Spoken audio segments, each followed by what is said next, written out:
तो स्वागत है आप सबका दोस्तों सीए ड्रीम्स के ऑफिशियल यूट्यूब चैनल पर, जहां पर हम लोग सीए फाउंडेशन के paper number 1 principles and practice of accounting को कवर कर रहे हैं। और इस वीडियो में हम जो लेजर चैप्टर हम लोग का चल रहा है उसको आज खत्म करेंगे। ठीक है, तो लेजर में हमें सिर्फ एक कॉन्सेप्ट और पढ़ना है। ठीक है, वो कॉन्सेप्ट कौन सा है? वो है बैलेंसिंग का कॉन्सेप्ट। ठीक है, कि किसी भी लेजर अकाउंट को बैलेंस किस तरीके से किया जाता है। तो देखिए, बैलेंसिंग करने के लिए हम क्या करते हैं,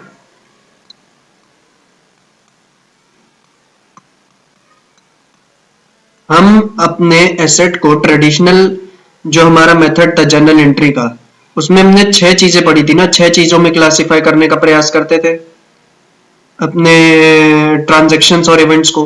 पहला क्या होता था? एसेट।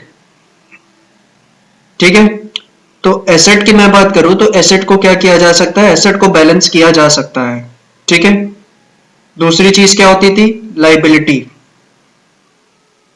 तो लाइबिलिटी की मैं बात करूं तो लाइबिलिटी को बैलेंस नहीं किया, सॉरी, लाइबिलिटी को बैलेंस किया जा सकता है, गलती हो गई। ठीक है,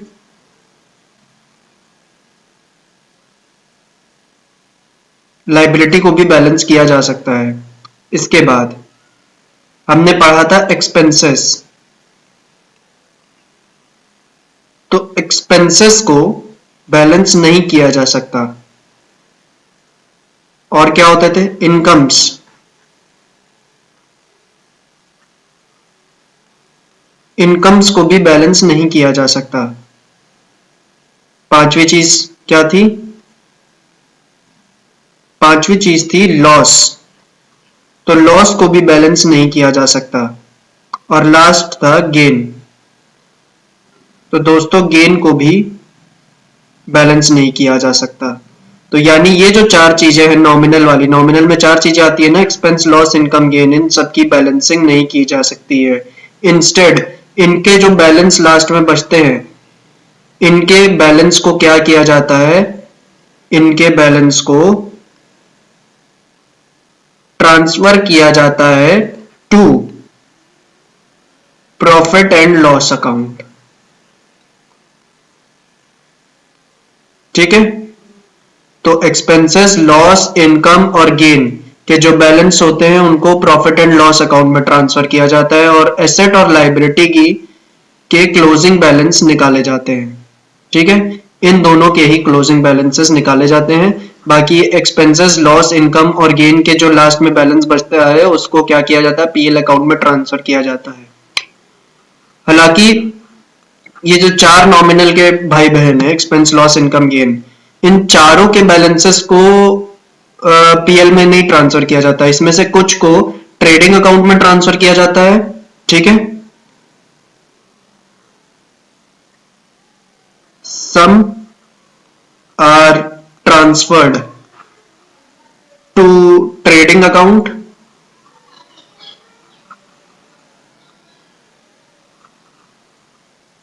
while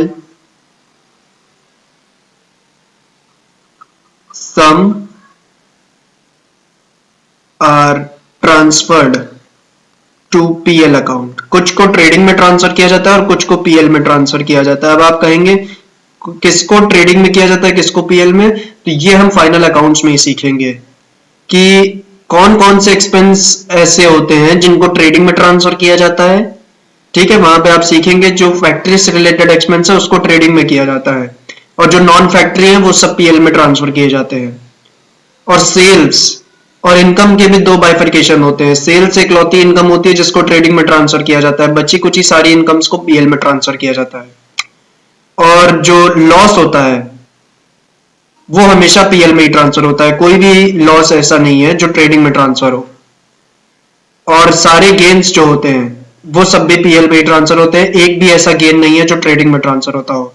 बट एक्सपेंसेस और इनकम्स के लिए फर्दर बाइफर्केशन होता है, वो हम फाइनल अकाउंट्स में सीखेंगे। फिलहाल अभी हम लोग यहाँ पे ये सीखते हैं कि जो आपका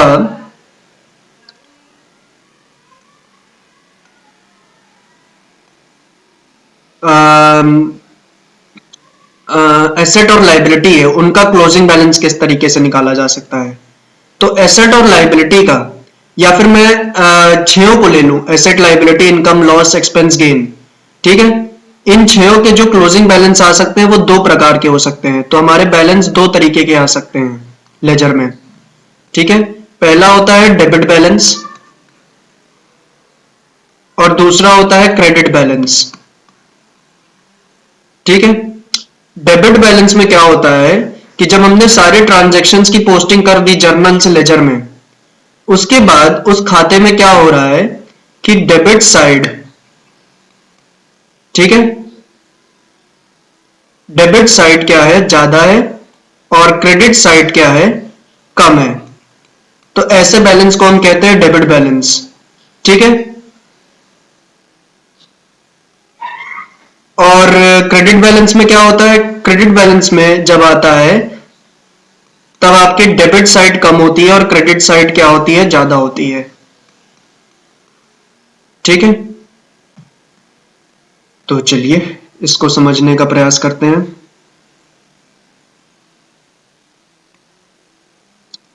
जैसे कि ये आपका बुक का एक क्वेश्चन है, ठीक है। तो इसको लेते हैं। अब कैश अकाउंट क्या है, कैश अकाउंट तो एक एसेट है। तो एसेट का लास्ट में बैलेंस जो बचेगा उसको पीएलएल में ट्रांसफर करने की तो जरूरत है नहीं। तो ये देखो,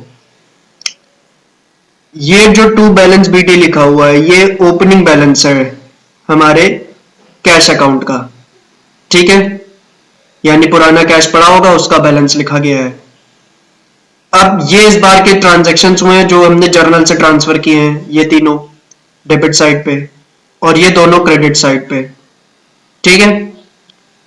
तो ये तीनों आपने ट्रांसफर किए और ये दोनों आपने ट्रांसफर किए। उसके बाद कैश से रिलेटेड सिर्फ इतने ही ट्रांजैक्शंस हुए इस साल। ये आपकी जो स्टडी मटेरियल है उसका क्वेश्चन नंबर 2 है मेरे ख्याल से, ये कंफर्म कर दो। हाँ 2 ही है, ठीक है। तो सेकंड इलस्ट्रेशन में हम लोग ये देख रहे हैं। तो ये ट्रांजैक्शंस ट्रांसफर करने के बाद आपको क्या जरूरत पड़ेगी, ये जो एसेट है आपका कैश अकाउंट, इसका क्लोजिंग बैलेंस निकालना पड़ेगा। तो इसका क्लोजिंग बैलेंस आप कैसे निकालेंगे, जब सारे ट्रांजैक्शन ट्रांसफर कर लिए तो आपने देखा इसकी डेबिट साइड पे आपने कितनी चीजें लिख रखी हैं, आपने लिख रखी है 11,280 रुपए की चीजें, ठीक है। 11,280 रुपए की चीजें, ठीक। और आपने देखा इसकी क्रेडिट साइड पे आपने जो दो चीजें लिखी है वो मिला के होती हैं 4,100 की, 4,100। तो जाहिर सी बात है डेबिट साइड ज्यादा है क्रेडिट साइड कम है। तो अगर डेबिट साइड ज्यादा है और क्रेडिट साइड कम है तो ये कौन सा बैलेंस है, डेबिट बैलेंस है, ठीक है। तो जब डेबिट बैलेंस आएगा तब आपका जो बैलेंस होगा, जो क्लोजिंग बैलेंस होगा बाय बैलेंस सीडी, ठीक है। या फिर अगर डेबिट साइड पे वो बैलेंस बचेगा तो उसको हम लिखेंगे टू बैलेंस सीडी। तो ये जो बैलेंस बचेगा ये आपका क्रेडिट साइड लिखा जाएगा डेबिट बैलेंस के केस में। तो ये बैलेंस की अमाउंट कैसे आएगी, 11,280 जो ये आया है डेबिट का और 4,100 जो आया है क्रेडिट का, इन दोनों को आपस में माइनस कर दो, ठीक है। माइनस करने के बाद आएगा 7,180। तो यही आपका क्लोजिंग बैलेंस होगा कैश अकाउंट का, ठीक है। कौन समस्या है, नहीं ना। तो चलो अब इसको सेकंड अकाउंट में भी देखते हैं, बैंक अकाउंट, ठीक है। तो बैंक में दोनों कैसे बाय बैलेंस और वो है। अच्छा ये वाला जो होगा दोस्तों ये फिर टू बैलेंस बीडी होगा, ये ओपनिंग बैलेंस रहा होगा बैंक अकाउंट का 25,000 रुपए का। और इस साल और इस महीने में बैंक से रिलेटेड कोई ट्रांजैक्शन नहीं हुए, तो ना ही कुछ इसके डेबिट पे ना ही क्रेडिट पे लिखा गया है। तो इसकी डेबिट साइड पे कितने रुपए की चीज रिकॉर्ड है, 25,000। और कुछ आया ही नहीं इस साल और ना ही कुछ इस साल बैंक के थ्रू गया है, तो इसलिए डेबिट और क्रेडिट पे कोई और ट्रांजैक्शन है नहीं। तो 25,000 डेबिट पे रिकॉर्डेड है, क्रेडिट पे एक भी रुपए रिकॉर्डेड नहीं है। तो डेबिट ज्यादा है क्रेडिट कम है, तो ये डेबिट बैलेंस है। और डेबिट बैलेंस जब होगा तो बैलेंस किस साइड बचेगा, क्रेडिट साइड। तो क्रेडिट साइड आप इसकी बैलेंसिंग किस तरीके से करेंगे, बाय बैलेंस सीडी लिख के। और 25,000 में से 0 घटाइए तो कितना बचता है, 25,000। तो 25,000 ही आपका क्या होगा, बैलेंस होगा, ठीक है, चलो अब इन्वेंट्री को देखते हैं। इन्वेंट्री में भी वही चीज है, ओपनिंग बैलेंस ही आपका 20,000 है, ठीक है, और 20,000 का ओपनिंग बैलेंस है और कोई ट्रांजैक्शन अगर किया नहीं तो क्रेडिट साइड पे कोई भी चीज नहीं है, 0 रुपीज की चीज, तो क्लोजिंग बैलेंस आपका क्रेडिट में लिखा जाएगा बाय बैलेंस सीडी, ठीक है, वो भी कितना 20K। ठीक, चलिए एक कोई प्रॉपर अकाउंट फिर से देखते हैं इसमें कुछ ट्रांजैक्शन हो ढंग से।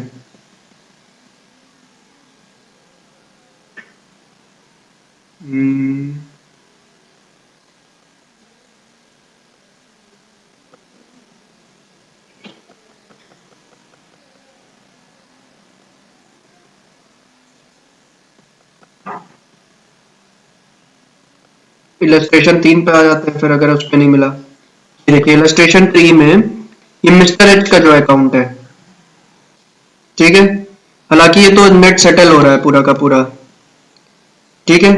अब देखिए मिस्टर एच के अकाउंट में क्या हुआ है, ये इनका ओपनिंग बैलेंस है 20,000, फिर इनके ये कुछ ट्रांजेक्शन्स रहे और फिर ये ट्रांजेक्शन्स रहे, तो ये ट्रांजेक्शन्स रिकॉर्ड करने के बाद आप इनकी बैलेंसिंग करने जाएंगे, तो बैलेंसिंग करते वक्त आपने देखा डेबिट साइड पे रिकॉर्डेड है 90K की चीजें, फिर आप क्रेडिट साइड पे गए, क्रेडिट साइड पे भी देखा 90K की चीजें हैं, तो ये दोनों बराबर बढ़ रहे हैं, तो इसमें कोई बैलेंस बचेगा ही नहीं, ठीक है, नो बैलेंस।